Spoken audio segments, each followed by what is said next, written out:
right. So I've been thinking about this live feed since late last night.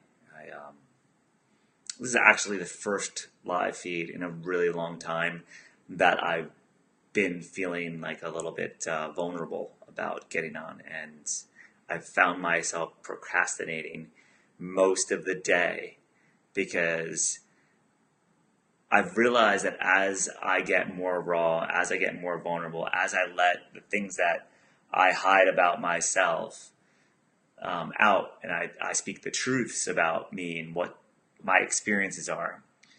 As I release those out into conversation and stories, it not only releases a lot of energy about me, that things that I've been holding up inside of myself and the pain and the discomfort inside of me, which I'm feeling like actually a ton of it right now while I'm talking about it, which is very rare for me to do.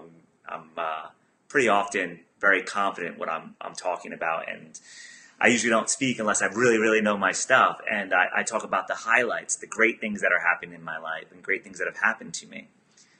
But the reality is, in truth, when anybody accomplishes a lot, it's because they've been through a lot. It's because they've overcome challenges in their life. And we all have all kinds of situations and challenges in our life. And it's how we deal with those challenges. It's how we approach it that really makes a difference in how we turn out, what we actually accomplish throughout our life and time. And it's really easy when something bad happens, something happens that you didn't want to happen, or an outcome happens that you weren't expecting, to sit in that feeling and get stuck in it. And I've definitely been guilty of doing that on more than one occasion. And when I've done that, it's only served to slow me down. So I'm going to just lay out raw for you guys some highlight reels instead of all the great, cool things that's going on in my life, which there are a ton. There are a ton, and I'm not discounting those, and I'm not going to get negative on you guys.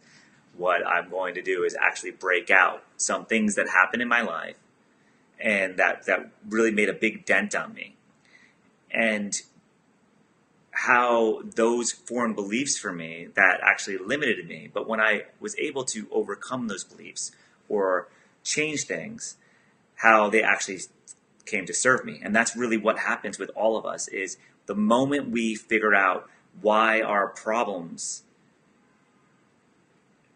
or the moment I figured out why my problems are my problems, that's when I can actually see the opportunity.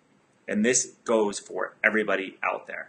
So let's get to sharing. I procrastinated long enough. So I actually have a list here, and I actually put a list as far as some of the things I'm going to talk about in the comment section. So also feel free to ask me any questions about any of these situations, and I will go as deep as I can to help understand, the trauma and the situation, because this is really important. Because if I've been through this, other people have been through this, and sometimes we get stuck where we are, and we get stuck in our problems and our pain, and we like, oh, I need healing. But the truth is, we're complete, we're whole, and the moment we can actually recognize that, that's the freeing part.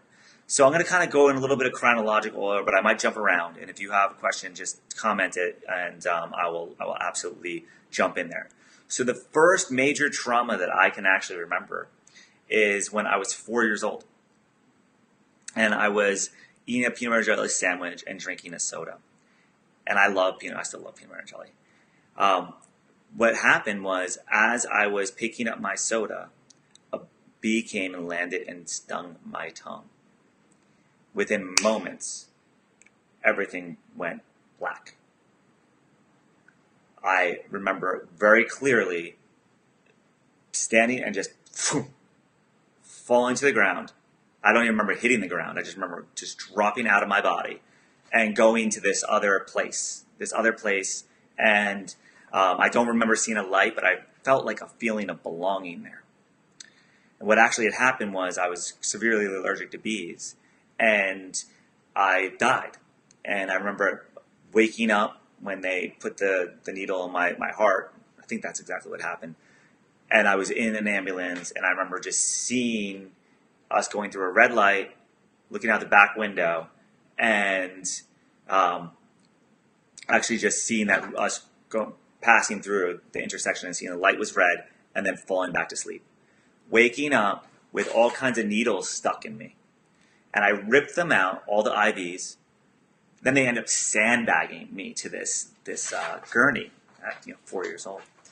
So I made that actually have a meaning for myself, that I actually didn't belong here. I wasn't supposed to even be alive. And in a lot of ways throughout time, I spent like beating myself up physically in order to actually feel like I'm supposed to be here. And even to the point when I was in high school, I completely forgot about this. I didn't realize I was going to share this. In high school, like I would like cut myself with a razor blade just so I could feel. I was like so depressed, feeling not belonging. And it really created a lot of resistance in my life. Now, apparently I still have some elements of that because I still smoke cigarettes on occasion, and I still drink alcohol, and I still do some habits, and I smoke cigarettes way more than I should. Cigarillo, cloves, or whatever it is. So apparently I haven't cleaned all this stuff up. But what I've learned with this is, looking at what happened actually just as it's all that happened. And I'll kind of walk you through this in some details in other areas. And feel free to, again, ask questions if you want some more insight on this stuff. Looking forward at what happened, and not giving the meaning to it that I'm not supposed to be here in this situation. Just the meaning was that I was supposed to maybe experience some death so that I could actually appreciate life. Maybe that's what it is. Or maybe there is no meaning to it. Maybe it was just part of the process and one of the experiences that I needed to have to become the person that I am. And at first what happens is when something bad happens to me is I look for something to blame. And this was a habit that I was in a long time. And now I move through this pretty quickly. And often it's an outside circumstance. I could blame the bee for killing me. I could blame my mom for giving me sugar and things that attracted bees. I could blame genetics. I could blame myself. That's what the next step usually is. Like, what is my fault? What was I doing wrong here? But when I blame, then I lose all my power. And this is the truth for everybody. When we are blaming somebody else, that means we can't take control of the situation. So that moment that I can shift from that blame, I can use it as an opportunity to learn. And learn from the experience of what it is that created this experience for me.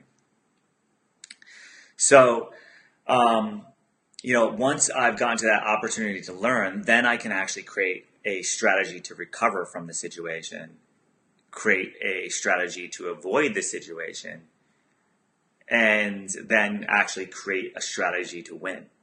And by me feeling like I didn't even belong to be alive, I didn't deserve to be alive, I wasn't supposed to even be here, it's really pushed me to go beyond what I've thought was possible in much of my life.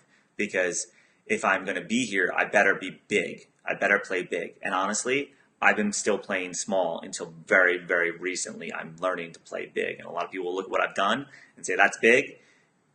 This is just the tip of the iceberg. So that was one situation, dying, right? One small situation, dying, that led to me like cutting myself and abusing myself in so many different ways. So what happens is hurt people hurt people. And that's a common element. And hurt people attract hurt people. And people that are abusing themselves attract abusers. So I've actually been in relationships, intimate relationships, with people that have been raped or physically abused or verbally abused. And guess what happened? Being in those relationships, and one in particular, I was in for about 4 or 5 years. And man, I went from like feeling like I could be anyone on top of the world right after selling my advertising business to feeling like a pile of shit. And there was a perpetual amount of verbal abuse, which turned into physical abuse from my partner. And I learned that they had been raped and most women have been some kind of sexual assault.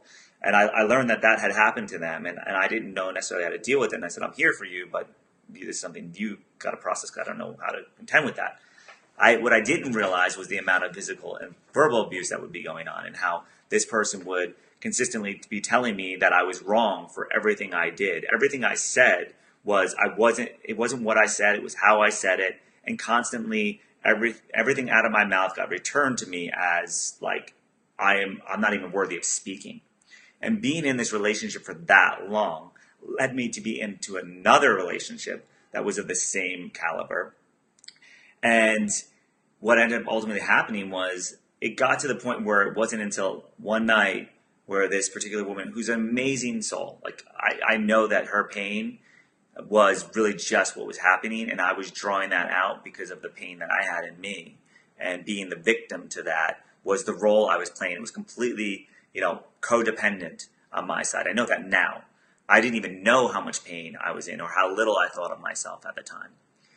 And went from that verbal abuse to physical abuse, where things would be thrown at me and stuff like that. But most of the time I'd be able to dodge it, or it wouldn't really hurt that much. But one night we were arguing. I didn't even know why we were arguing. And she actually, pitch black in the room, she actually punched me in the face, square in the face. I didn't know it was coming, and it hurt.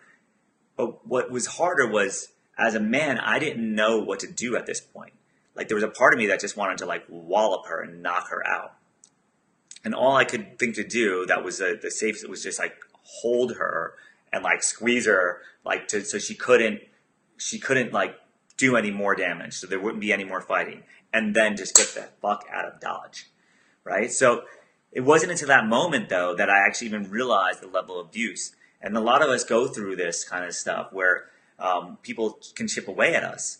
And that was what was happening for me, is that I was getting my whole confidence, my beingness chipped away at for a really, really long time. And it took a long time to really discover my self-worth. And it's been an amazing journey. And now I'm back. Like I know who I am, and I know what I'm worth. And that kind of conversation will never happen for me again. And that was again by applying that same formula to realize that what happened just happened. And I couldn't blame her for this. This is where she is, where she's feeling, and how she's being. And I couldn't really blame myself. The more I blame myself for attracting that situation, I again had no power. So I used this as an opportunity to learn, like, I really need to define boundaries. I really need to set limits. I really need to make sure that I am very clear on what my intentions and my desires are in my relationship, and expect nothing less. And that actually caused me to create a strategy to have, like, now this most amazing woman in my life who spends day and night not only studying how to be a better woman and how to step up and how to get into her femininity and actually bring out the best in her man. Like, that's what the idea of femininity is. Her modern femininity with my wife, Gabrielle, is really being the woman that draws out the best in your man. So now I've been able to actually attract the woman that does that for a living and teaches other women how to do it and studies it. So she's got to actually be the model. She's actually got to do it. So I went from this woman that punched me in the face at night to now a woman who actually really, really spends every waking moment trying to step up as a wife, as a person, as a woman, and carry that in, not just with me, but in the relationship, but into the world. And that inspires me to step up more. So that created a winning formula, a winning strategy for me, is actually having to be into that relationship that was completely the opposite, with that kind of trauma and pain all throughout it. And it was really difficult. And actually I've really not told really anybody this stuff. So very few people know about this stuff, and definitely not on like a way where I had a conversation about all of these things. So if this stuff is happening for you or somebody that you know, please share this, by the way, if there's somebody you think that might need to hear this, or just share. Or commenters, tell me something. Tell me you're listening, because I see I got people on here. Tell me you're listening to this, and tell me if this is vibing with you, if there's something that's not clear or something like that, because that's going to be really helpful. Share this, though, because people need to hear this, because we've all been through this kind of trauma. So,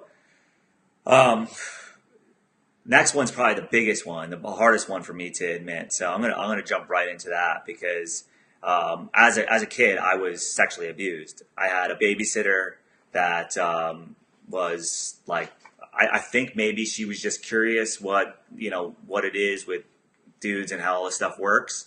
But I was, I think, 7 or 8ish, and my sister walked in on us in the shower, and so she walked in on us in the shower, and yeah, she was molesting me, and the reaction to that was actually by my family getting rid of this woman, right, and kind of avoiding even talking about it, which may or may have been the best reaction. I don't know, because had it been discussed the way some things are discussed now, and that this is trauma, trauma, trauma, what might have happened for me in that age would have been like when you see that little, and hey, Chance, thanks for commenting there. I appreciate you letting me know that you're here watching.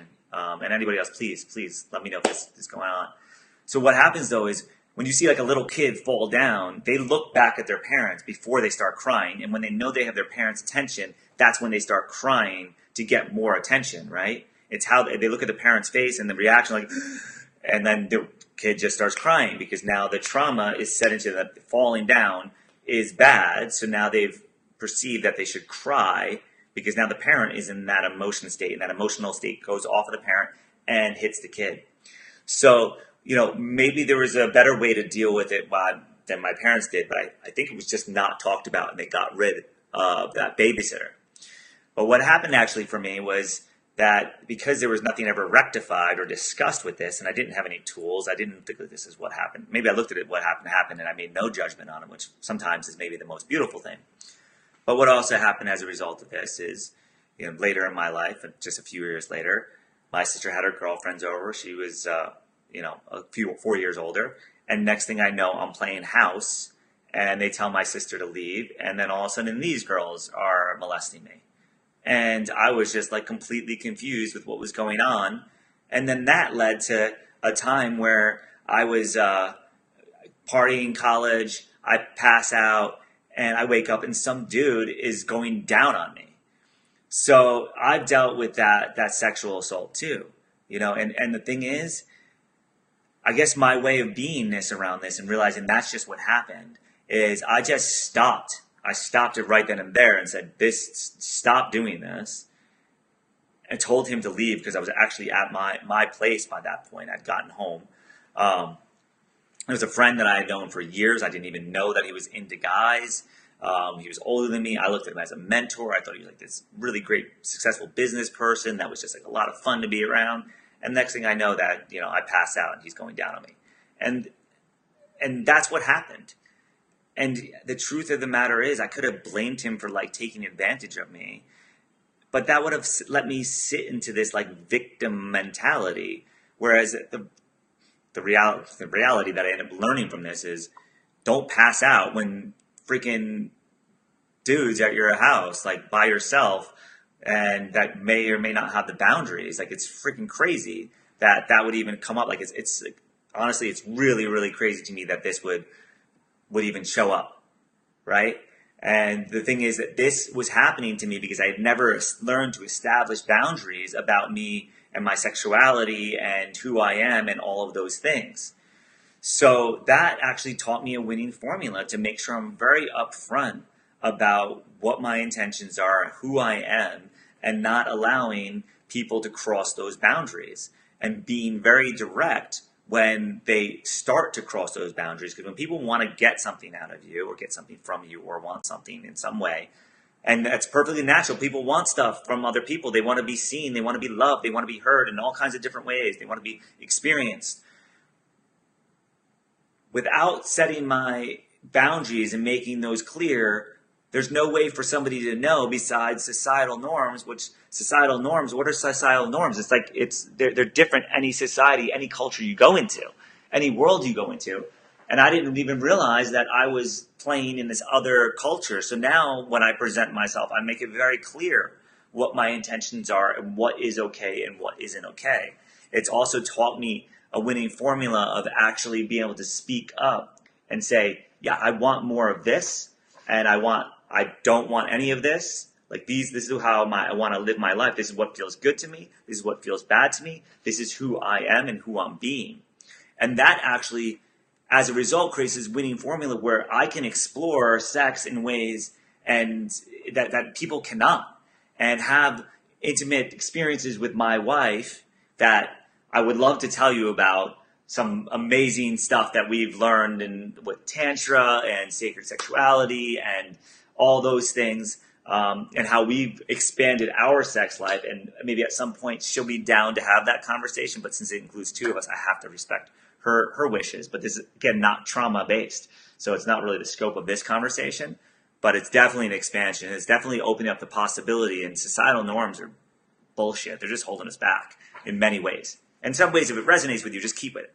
So for me, that abuse actually taught me how to express myself and really make it clear on who I am. So that trauma, I could make drama out of that trauma. There are so many people out there with their Me Too hashtags that you all seen them. And that's great that they're making a voice for this. But the more you live in your trauma, the more drama you're going to attract into your life. We do not need to be healed. We are complete. We are whole. So long as we accept ourselves for who we are and the experiences we've had, and now lead with that energy, it becomes like gold for you. If you get past the blame, get past the excuse, get past the victim, and actually turn into the person that actually steps up into who you are, no matter what experience, no matter how much you've been knocked down, no matter how much somebody took advantage of you, it doesn't matter. That's what I had to learn for myself, was it didn't matter what happened. It doesn't fucking matter. Nothing matters. And we put this weight on it as if every little thing matters. And when we do that, we give it energy. The more it matters, it becomes part of our identity, and we limit ourselves. And that's something I was doing, was making every little thing matter and not stepping up into who I was. So that is the sexual abuse that I experienced.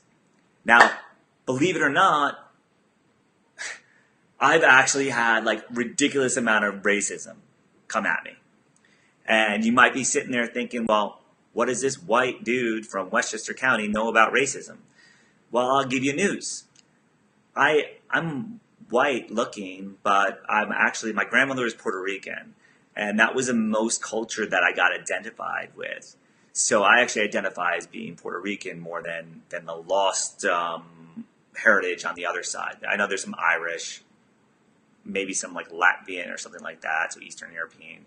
But I really don't know what else is there. I've done the 23andMe, and it's all over the freaking map. So I'm definitely a mutt. But my roots, my heritage that I got the most from is actually Puerto Rican. So like Latino is actually where I end up identifying. And I've gotten so many times where people have mistaken me as this white guy that's got hand fed or spoon fed his whole life. And that actually is an act of racism. Now, it's not even my race. It's like telling somebody that's African American that they're Chinese, or if you tell somebody that's dark-skinned Dominican, telling them they're black. They don't appreciate it. And then trying to make it about the race. And the reality is we're all the human race. That's who we are.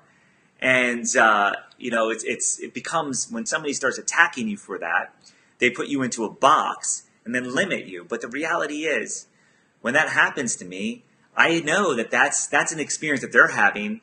That's a reflection on them and where they are. So I could sit there and blame them, which at times I blamed not being eligible for certain things because people were putting me in the white category, and that actually the white category is not always got the most advantages. Surprise, surprise. So, and the white male, we get that category. That when I'm put in that bucket, there's like a lot of assumptions made about me and who I am and how I am and all of those things that could really limit who I get to show up as.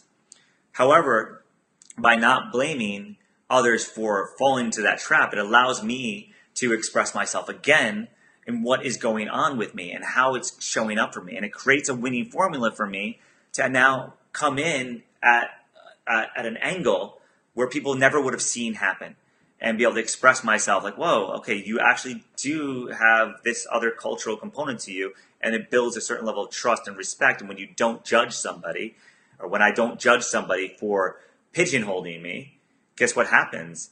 They stop pigeonholing me. They stop putting me in that category, in that bucket. And that's what I really learned from that. And I created a winning strategy for me to now be able to speak to anybody in any culture, gender, wherever you come from. Like, I don't care. Again, it doesn't matter. It doesn't matter. It doesn't matter. It only matters if you think it matters.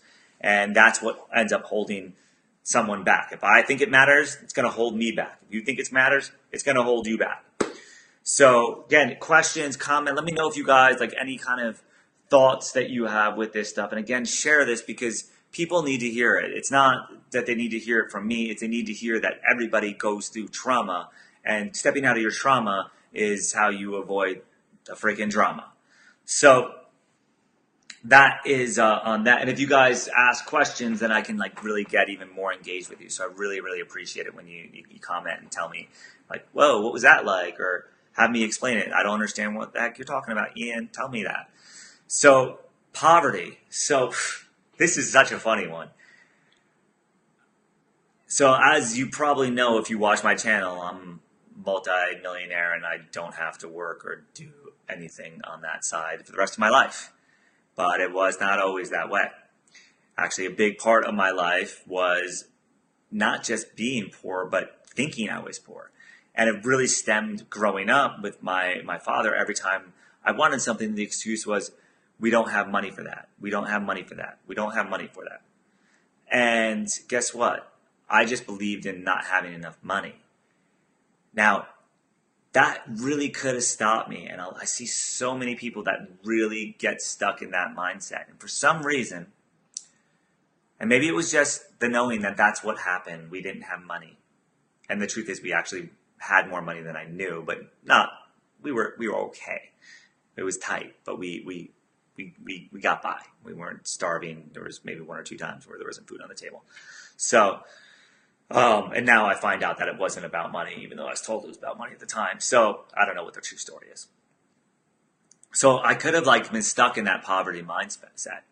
And for some reason, a switch went off with me really, really early on was, well, money is important and I'm going to have a lot of it.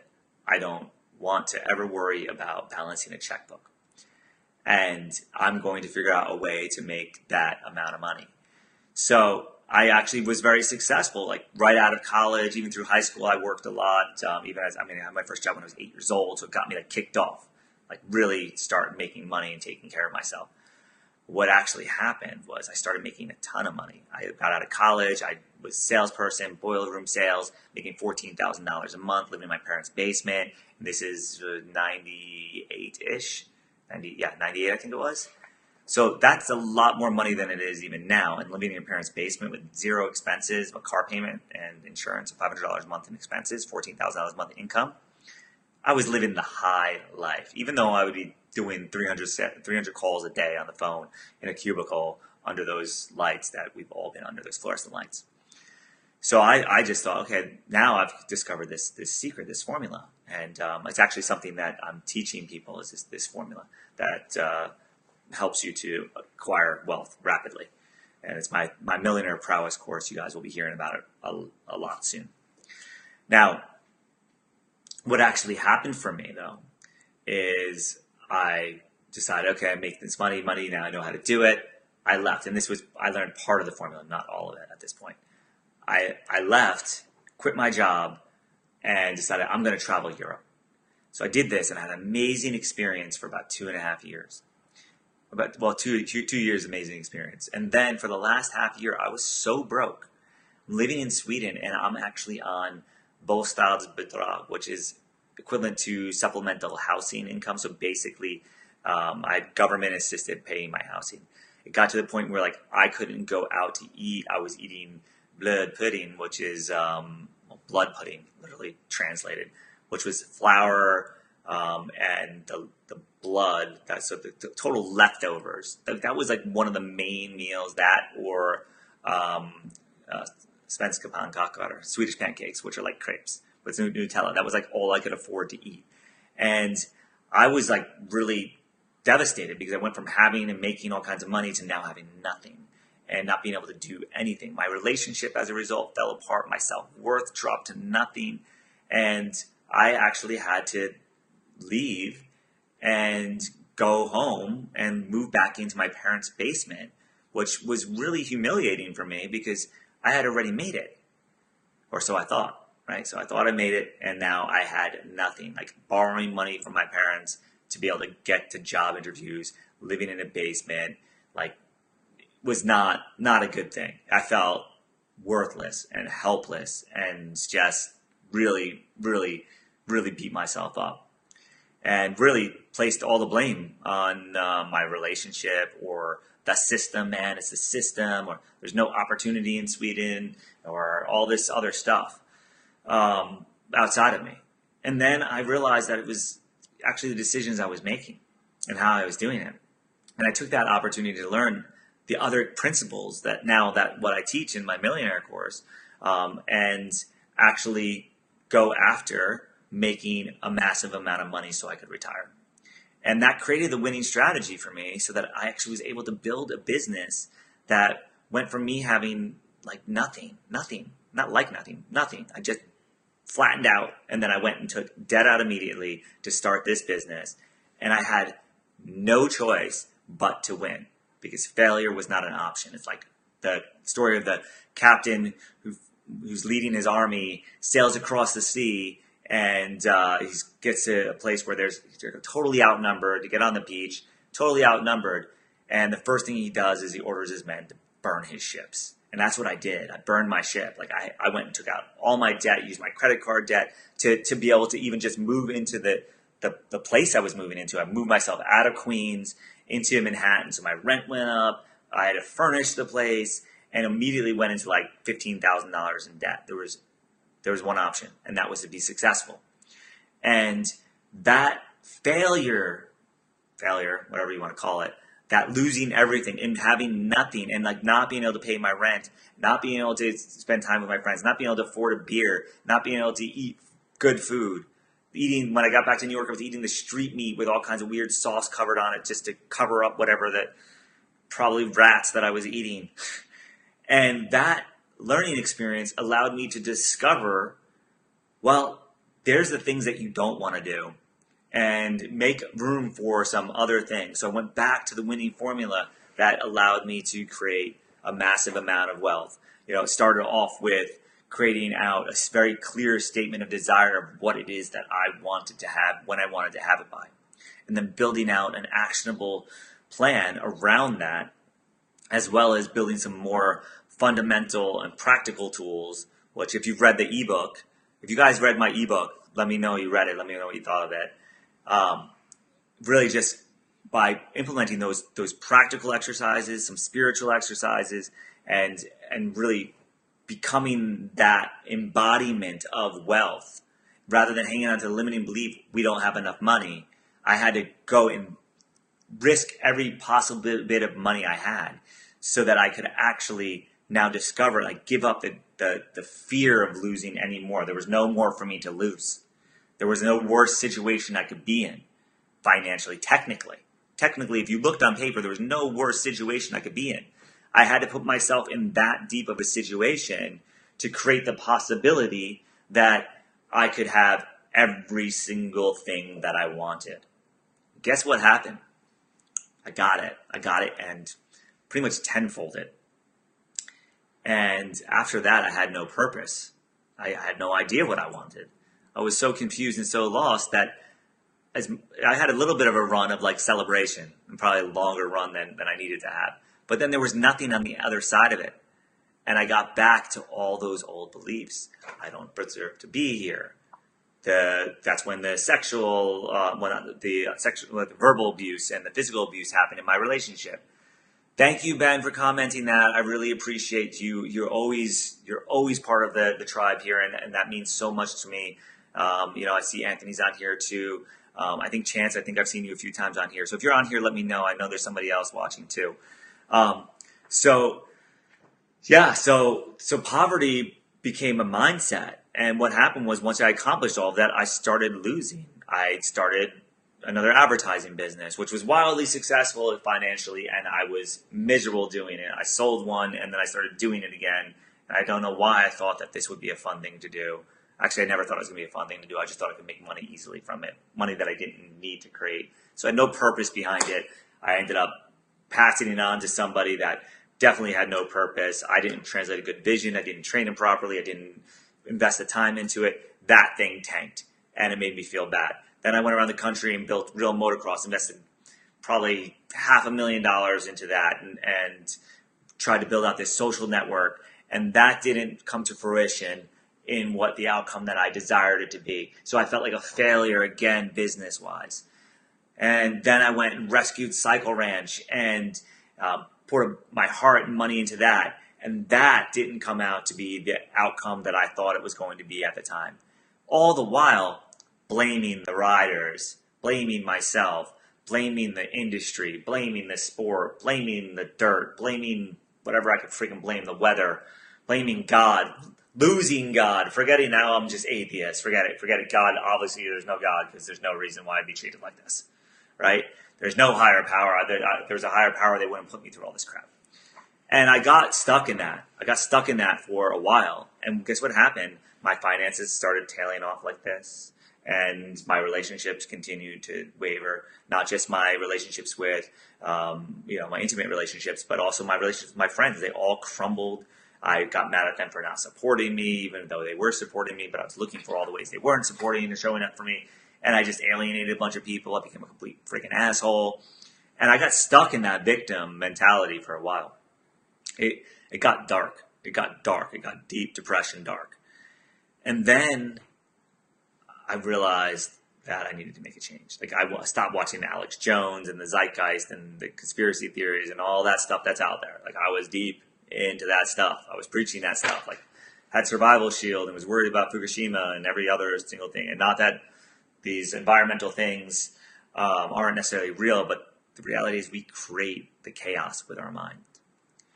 And the chaos that's going on up here is going to be reflected in what you experience out here.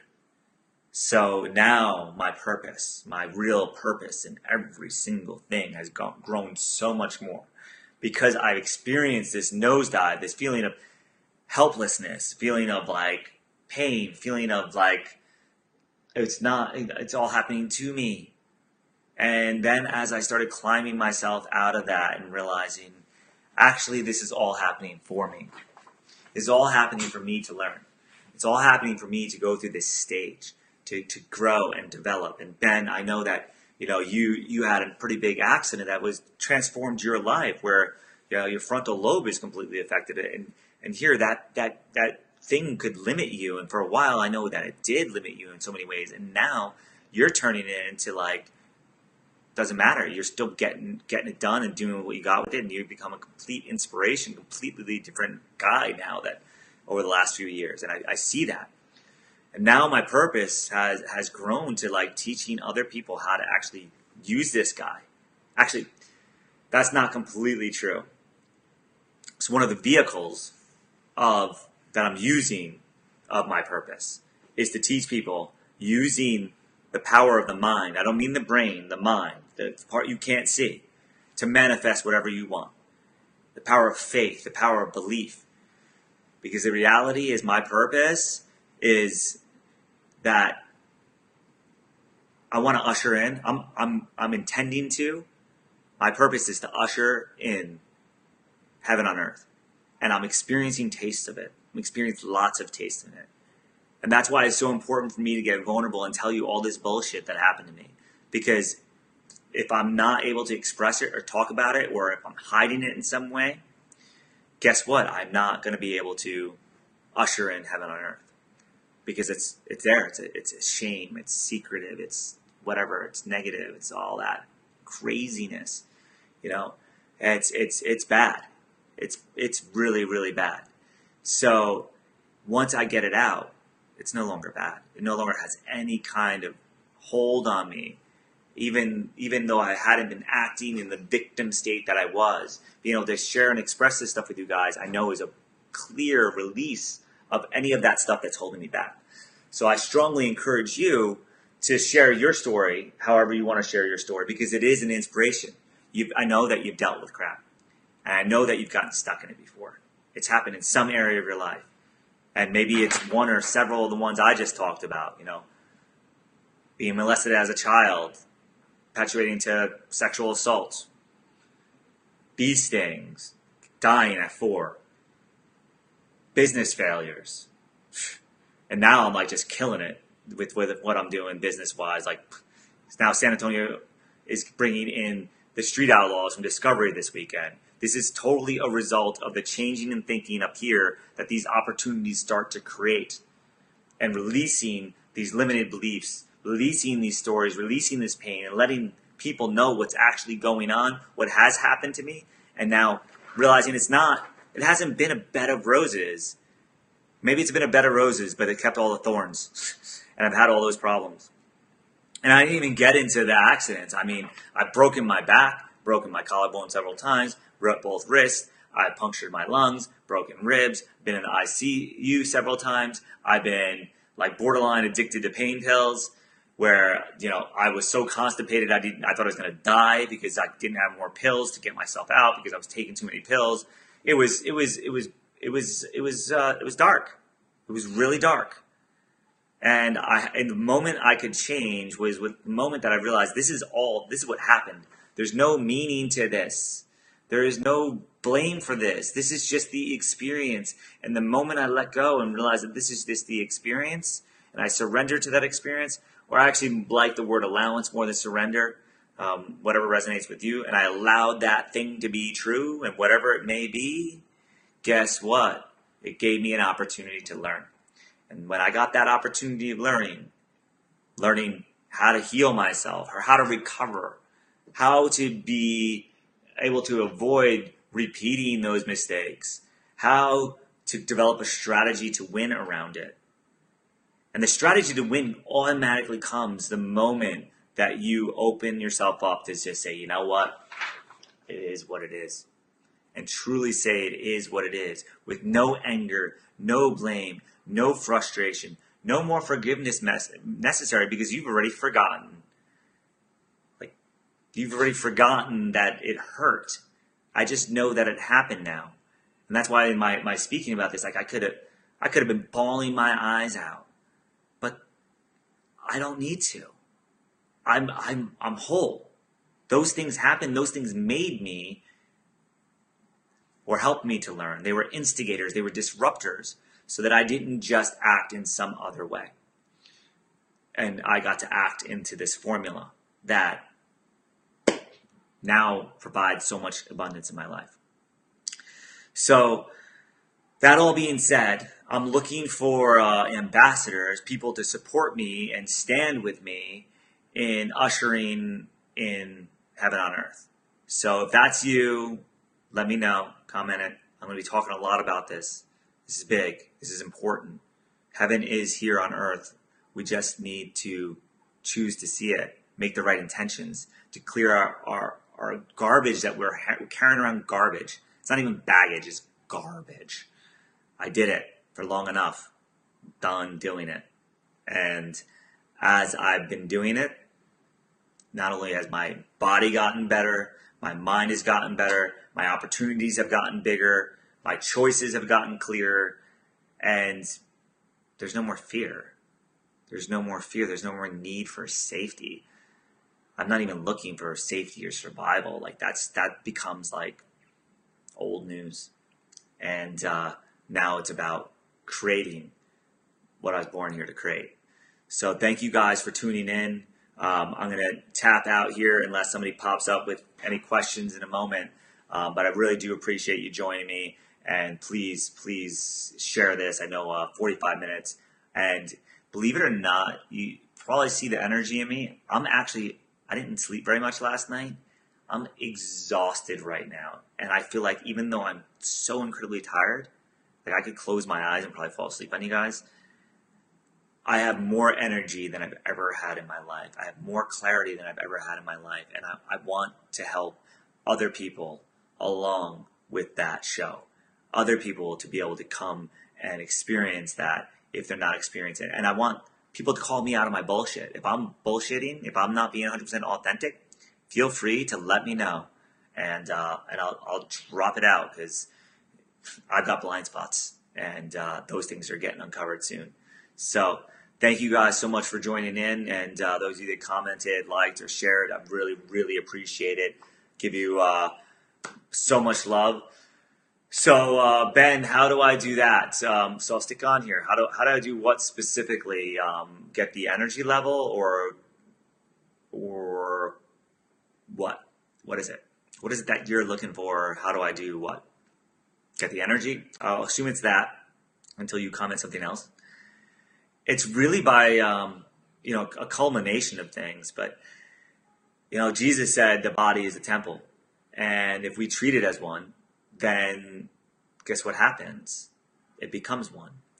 And I really want to make mine, if it's a temple, it's a cathedral.